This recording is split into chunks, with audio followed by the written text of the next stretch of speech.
क्या आपको पता है कि जूनियर साइंस टीचर की टेस्ट में सबसे ज़्यादा कंफ्यूजिंग एमसीक्यूज किस टॉपिक से आते हैं? अगर नहीं तो आपको मैं पेडागोजी के सेकंड लेक्चर में बताने वाला हूं कि जूनियर साइंस टीचर की टेस्ट में सबसे ज़्यादा कंफ्यूजिंग क्वेश्चन पूछे जाएंगे आपसे cognitive, physical and social differences से। और याद रखिएगा स्टूडेंट्स, यहाँ एग्जामिनर आपको कंफ्यूज करता है थ्योरी से, पायागेट थ्योरी, वैगोट्स्की एंड कोलबर्ज। तो आज का लेक्चर आपको इतना क्लियर करेगा कि आप ट्रैप एमसीक्यूज को भी सही करेंगे। तो फटाफट अपनी कॉपी और पेन उठाएं, क्योंकि आपको एमसीक्यूज के साथ साथ मैं कुछ इंपॉर्टेंट पॉइंट्स बताऊंगा जो जीएसटी टेस्ट में ज्यादा चांसेस हैं पूछे जाने की। तो चलिए शुरू करते हैं आज के वीडियो का पहला क्वेश्चन। तो क्वेश्चन नंबर 1 है, cognitive development theory was given by, यानी कॉग्निटिव डेवलपमेंट थ्योरी किसने दी थी?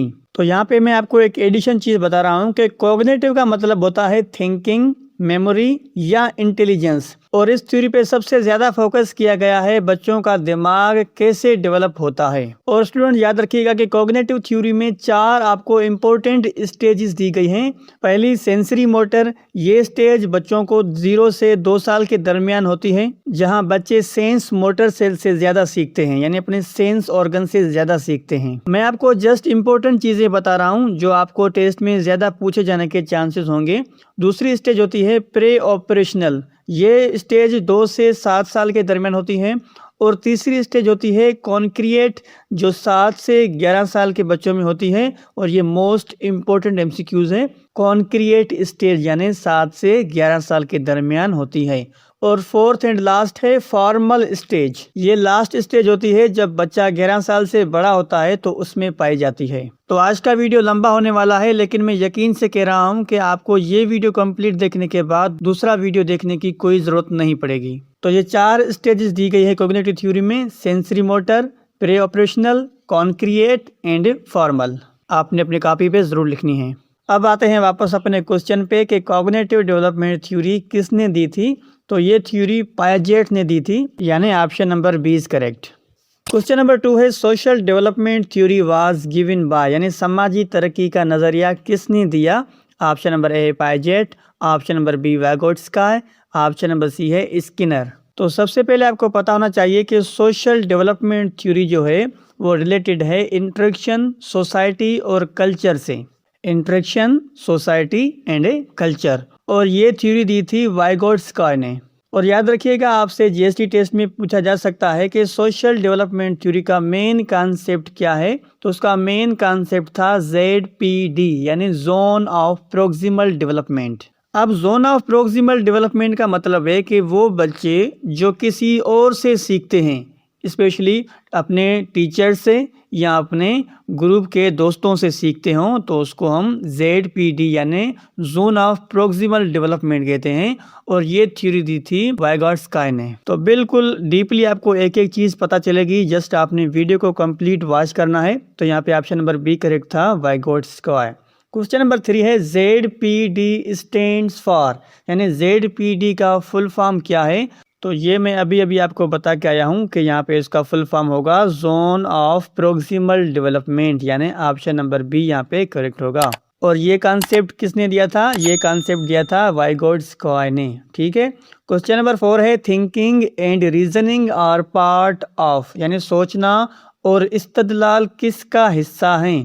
Option number A physical, option number B cognitive, option number C social. तो पहले क्वेश्चन में मैंने आपको बताया हुआ है कि कॉग्निटिव थ्योरी जो है वो रिलेटेड थी थिंकिंग, मेमोरी एंड इंटेलिजेंस से, यानी यहाँ पे ऑप्शन नंबर बी करेक्ट होगा, कॉग्निटिव। क्वेश्चन नंबर 5 है, interactions with peers is related to, यानी साथियों के साथ तामुल करना या सीखना किससे मुताल्लिक है? Option number A cognitive, option number B social and option number C physical. तो मैंने अभी आपको बताया कि एक स्टूडेंट अगर टीचर से सीखता है या किसी और साथियों से सीखता है तो उसे हम सोशल डेवलपमेंट थ्योरी यानी वाइगोट्स्की थ्योरी कहेंगे। ऑप्शन नंबर बी करेक्ट होगा यहाँ पे, सोशल। तो एमसीक्यूज के साथ साथ मैं आपका कॉन्सेप्ट भी क्लियर करवा रहा हूँ, ताकि आपको अगर क्वेश्चन घुमा फिरा के पूछा जाए तो आप उसका आंसर इजीली दे सकें। और क्वेश्चन नंबर 6 है, strength and health belong to, यानी ताकत और सेहत किस में शामिल हैं? तो जाहिर सी बात है ताकत और सेहत जो है वो शामिल है किसमें, फिजिकल में। यहाँ पे ऑप्शन नंबर बी करेक्ट होगा। क्वेश्चन नंबर 7 है कॉन्क्रिएट ऑपरेशन स्टेज एज इज, यानी कॉन्क्रिएट ऑपरेशन मरहला की उम्र क्या है। तो अभी अभी मैंने आपको 4 स्टेज बताई, कौन सी, sensory motor, pre operational, concrete and formal. तो मैंने आपको बताया कि सेंसरी मोटर जो है स्टेज वो 0 से 2 साल के दरमियान होती है, और प्री ऑपरेशनल स्टेज जो है वो 2 से 7 साल के दरमियान, कॉन्क्रिएट जो है वो 7 से 11 साल, और फॉर्मल जो है वो 11 साल से प्लस। तो यहाँ पे कॉन्क्रिएट ऑपरेशनल स्टेज बता रहा है, तो कॉन्क्रिएट ऑपरेशनल स्टेज जो है वो ऑप्शन नंबर बी करेक्ट होगा, ऑप्शन नंबर सी करेक्ट होगा, 7 से 11 साल। और याद रखिएगा ये सबसे इंपॉर्टेंट स्टेज होती है एमसीक्यूज के लिए, तो आपसे इस टाइप के एमसीक्यूज पूछे जाने के ज्यादा चांसेस होते हैं। क्वेश्चन नंबर 8 है who gave moral development theory, यानी इखलाकी तरक्की का नजरिया किसने दिया। अच्छा, तो यहाँ पे एक जो है वो साइंटिस्ट था जिसका नाम था कोलबर्ज। तो कोलबर्ज ने जो है वो मोरल डेवलपमेंट थ्योरी दी थी, और कोलबर्ज की थ्योरी जो है वो सोशल बिहेवियर से रिलेटेड थी, यानी कोलबर्ज की थ्योरी सोशल बिहेवियर के रिलेटेड थी, और ये थ्योरी मोरल डेवलपमेंट के लिए थी। तो यहाँ पे ऑप्शन नंबर बी करेक्ट होगा, कोलबर्ज। क्वेश्चन नंबर 9 है learning through social interaction is idea of, यानी समाजी तामुल के जरिए सीखना किसका नजरिया था। Option number A Piaget, option number B Vygotsky, and option number C है पावलोव। तो अगर कोई बच्चा या कोई भी पर्सन जो है वो लर्न करता है, सीखता है किससे, सोशल इंटरेक्शन से, यानी समाजी तामुल के जरिए सीखता है, तो वो थ्योरी दी थी वाइगोट्स्की ने, यानी ऑप्शन नंबर बी यहाँ पे करेक्ट होगा। क्वेश्चन नंबर 10 है memory and intelligence are part of, यानी यादाश्त और जहानत किसका हिस्सा है। Option number A cognitive, option number B social, and option number C physical. तो यहाँ पे सोशल और फिजिकल का तो कोई यहाँ पे वास्ता नहीं है, यानी ऑप्शन नंबर ए करेक्ट होगा, कॉग्निटिव थ्योरी। और याद रखिएगा मैंने आपको पहले क्वेश्चन में बताया है कि कॉग्निटिव थ्योरी 3 चीज़ों पे डिपेंड करती है, थिंकिंग, मेमोरी एंड इंटेलिजेंस। ये चीज़ याद रखिएगा और अपनी कॉपी पे लाजमन लिखिएगा, क्योंकि अगर आप लिखेंगे या कमेंट करेंगे तो आपको ये हमेशा के लिए याद रहेगी। तो अभी से आपने ये 3 थ्योरीज के नाम कमेंट में बताने हैं, cognitive differences theory related to thinking, memory and intelligence. Question number 11 है ZPD इज रिलेटेड टू, यानी ZPD किससे मुतालिक है। तो यहाँ पे मैंने आपको अभी बताया कि ZPD यानी जोन ऑफ प्रोक्सिमल डेवलपमेंट दी थी थ्योरी किसने, वाइगोट्स्की ने, यानी ऑप्शन नंबर बी यहाँ पे करेक्ट होगा बिल्कुल। क्वेश्चन नंबर 12 है फिजिकल डेवलपमेंट इंक्लूड्स, यानी जिस्मानी तरक्की में क्या शामिल है। ऑप्शन नंबर है थिंकिंग, नहीं है। ऑप्शन नंबर बी हेल्थ, यहाँ पे हेल्थ बिल्कुल करेक्ट होगा, ऑप्शन नंबर बी।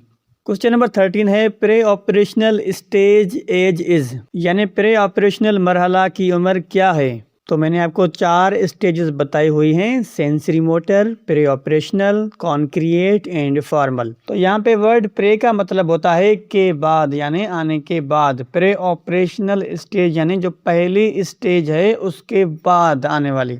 तो पहली स्टेज कौन सी है, आप सभी को पता है, पहली स्टेज है सेंसरी मोटर। तो पहली स्टेज की एज क्या है, 0 to 2, यानी 0 से 2 साल के दरमियान। और प्रे यानी दूसरी ऑपरेशनल स्टेज एज क्या होगी, 2 से 7, बिल्कुल यहाँ पे ऑप्शन नंबर ए करेक्ट होगा। तो इसी तरह आपने याद रखनी है, प्रे यानी पहली से बाद में आने वाली स्टेज, ठीक है। क्वेश्चन नंबर 14 है formal operational stage starts at, यानी फॉर्मल ऑपरेशनल मरहला कब शुरू होता है। तो फॉर्मल स्टेज कब आती है, कॉन्क्रिएट स्टेज के बाद। तो कॉन्क्रिएट स्टेज कहाँ से शुरू होती है, 7 से 11 तक, और कॉन्क्रिएट के बाद आती है क्या, फॉर्मल ऑपरेशनल स्टेज, यानी जो 11 साल की उम्र से बड़े बच्चे होंगे तो उसको आप कहेंगे फॉर्मल ऑपरेशनल स्टेज, यानी ऑप्शन नंबर बी यहाँ पे करेक्ट होगा। क्वेश्चन नंबर 15 है learning with the teacher help is, यानी उस्ताद की मदद से सीखना क्या है। तो ये भी मैं आपको बता के आया हूँ, वाइगोट्स्की की थ्योरी थी जिसमें उसने बताया था जो भी टीचर के थ्रू सीखता है या किसी ग्रुप के थ्रू सीखता है तो उसको कहते हैं ZPD यानी जोन ऑफ प्रोक्सिमल डेवलपमेंट, यानी ऑप्शन नंबर ए यहाँ पे करेक्ट होगा। क्वेश्चन नंबर 16 है सोशल डिफरेंसेस डील विद, यानी समाजी फर्क किससे मुतालिक है? Option number A body, option number B society, option number C brain.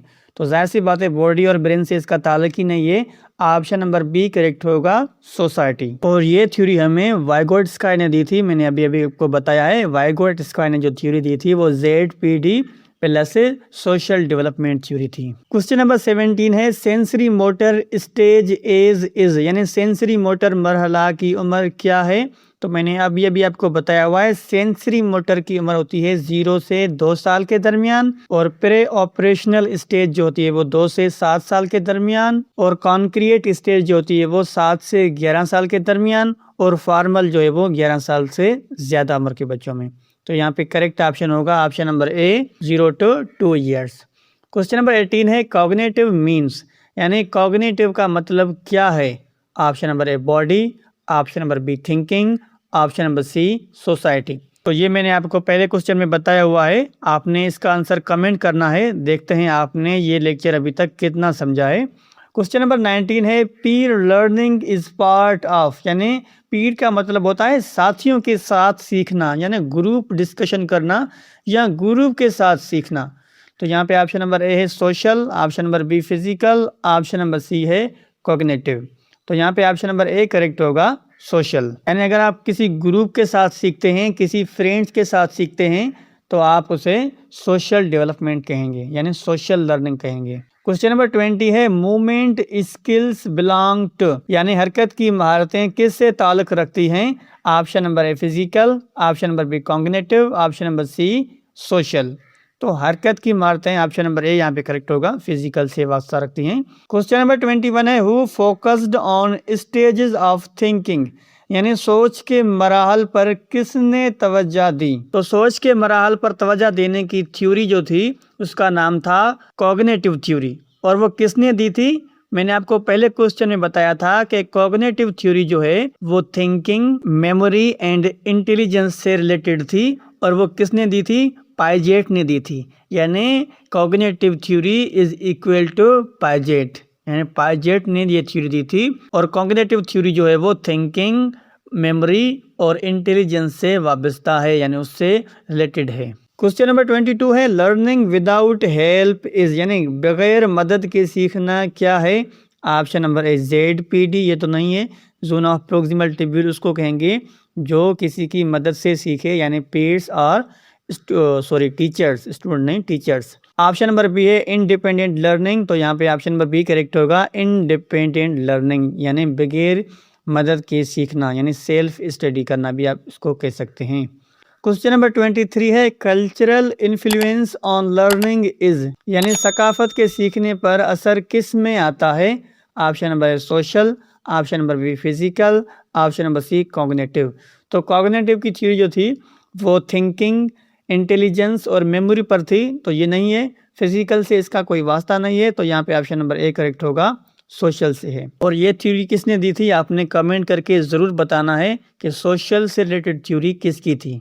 Question number 24 है इंटेलिजेंस इज पार्ट ऑफ, यानी जहानत किसका हिस्सा है? Option number A cognitive, option number B social, option number C physical. तो मैंने अभी अभी आपको बताया कि कॉग्निटिव थ्योरी जो थी वो डिपेंडेंट थी किस पे? थिंकिंग पे, इंटेलिजेंस पे और मेमोरी पे। क्वेश्चन नंबर 25 है height and weight belong to, यानी कद और वजन किस में शामिल हैं? Option number A cognitive, option number B social, option number C physical. तो कॉग्निटिव की थ्योरी तो रिलेटेड थी किससे? थिंकिंग से, मेमोरी से और इंटेलिजेंस से, तो इससे कोई इसका वास्ता नहीं है, यानी या तो ऑप्शन नंबर बी करेक्ट होगा या सी करेक्ट होगा। आपके ख्याल में कौन सा ऑप्शन करेक्ट होगा? आपने कमेंट में ज़रूर आंसर करना है। और हाँ, अगर आपने ये लेक्चर अच्छी तरह से समझ लिया तो पेडागोजी का सबसे ट्रिकी पोर्शन आपका क्लियर हो गया है। और लास्ट में 3 चीज़ें ज़रूर याद रखिएगा, आपसे टेस्ट में पूछे जाने के ज़्यादा चांसेस होंगे। पाइजेट जो है उसने थ्योरी दी थी कौन सी? Cognitive. Piaget is equal to cognitive theory, okay. और वाइगोट्स्काई ने कौन सी थ्योरी दी थी? Social plus ZPD, okay. और कॉल बर्ज ने मोरल डेवलपमेंट थ्योरी। तो नेक्स्ट लेक्चर हम पढ़ेंगे लेसन प्लानिंग यानी एसएलओज पर, जो पेपर में डायरेक्ट एमसीक्यूज दे सकता है। तो मिलते हैं अगले लेक्चर में, तब तक के लिए अपना बहुत सारा ख्याल रखिएगा और मुझे दुआ में याद रखिएगा। अल्लाह हाफिज़।